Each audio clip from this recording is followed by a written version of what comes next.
model, which is based on the transformer paper. The transformer paper is a machine learning topic that was created a couple of years ago by Google scientists mainly. ChatGPT works by means of predicting the next word or next character. Basically, we give it a sequence of words or characters and it predicts the next character or word. The thing with these models is that we first need to transfer each and every letter into a digit. So let's say, for example, the digit A would be transferred to the number 347.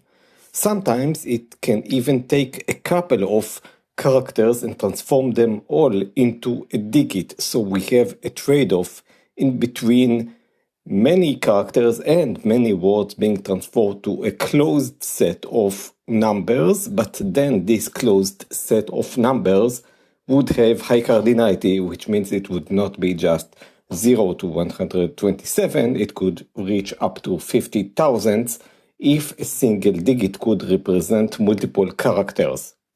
So at the first step of building such a model, we take a sequence of characters, basically a piece of text, and transform it into numbers. So from a text, we just got a big array of numbers. Each number represents usually a single character. And now with these numbers, we can fit them inside mathematics, because mathematics goes well with numbers, but less with characters.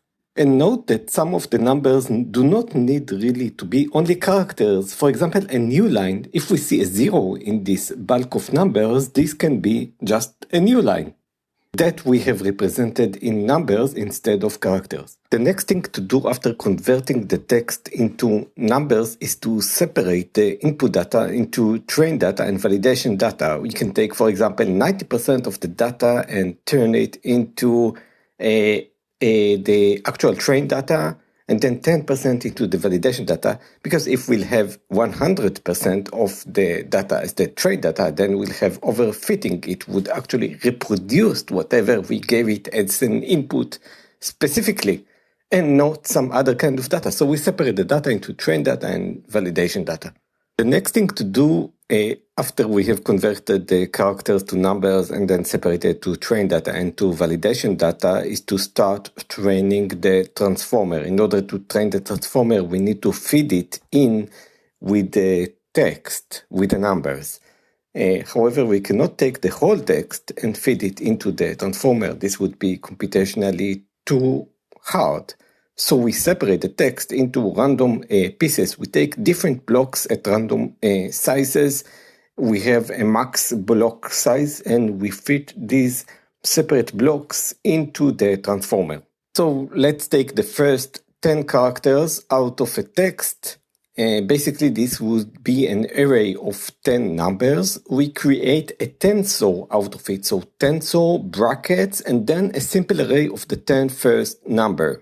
The transformer will look at this list of numbers which represent characters coming one after another, and he will say, oh, after the first character, the first number, let's say it was 17, 50 came. And after the first number, which was 17 and then 50, 47 came. So it would begin to train itself on sequences of numbers. First the first digit and the second digit, first, and then the first, the second, and the third digit that came, and all these were in an array, all these were encapsulated in a tensor, which is just an encapsulation on top of numbers. So we can think of this first block that we feed into the transformer as an array of numbers, and then we take the very same array, offset it by 1 and shift it to the left, such that if we look at these two arrays, one below another, then one is offset to the left, so that the first array is the x-axis, and the y-array, the second array, is the y-axis, which is the trained data, which is shifted to the left because it's the future.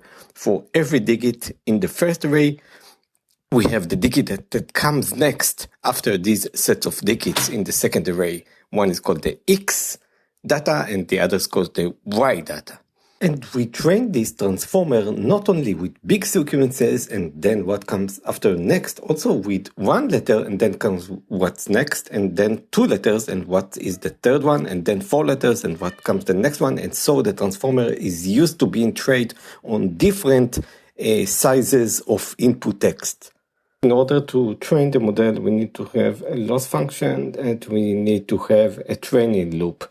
Basically, we take the train data, which is a set of elements, as we said, and the offset by one, which is the actual prediction from the input text for each letter, the next letter, or for the next letter. This is going to be the y-axis. So the loss would be evaluating the x versus the y, which means the input letters versus the predicted letter. And we know what should be the predicted letter because in the training data, we have this arrays with an offset of 1. So this is the loss function, whether the model has predicted it correctly or not, whether the model has predicted the next letter correctly or not. This is the loss function, and then we continue to optimize and let the model change its parameters and do this in a loop until we get a good enough loss. This is the power of the loop. Up until now, we used loop to scan some data. Now we use the loop in order to continue to iterate and train the model inside a loop of 10,000, of 100,000, of 1,000,000 steps in this loop. And in each phase, we look at the loss. And if it's not good enough, we continue to train, basically tune the parameters of the model in a loop. However, this is not enough. One of the big things about modern machine learning in order to predict text is called attention. And what do we mean by attention? So far, we have said that we take, let's say, 6 characters and predict the 7th one. But when we look at the 6th character and the 5th character and the 4th character, on each of them, we look only at them. We don't look at the past. So what if we take simplistically the 6th character, but not take it as the 6th character. Take it as the average of the previous 10 characters. So 6th character is not only representing itself, it's also representing its past. And in this way, we have some kind of an attention to the past from each character. And when we predict the next character, we don't base it only on a specific characters, but for each previous character on an average of its previous 6 characters. Basically, we are moving from a single character representation to each character representing not only itself, but also its past.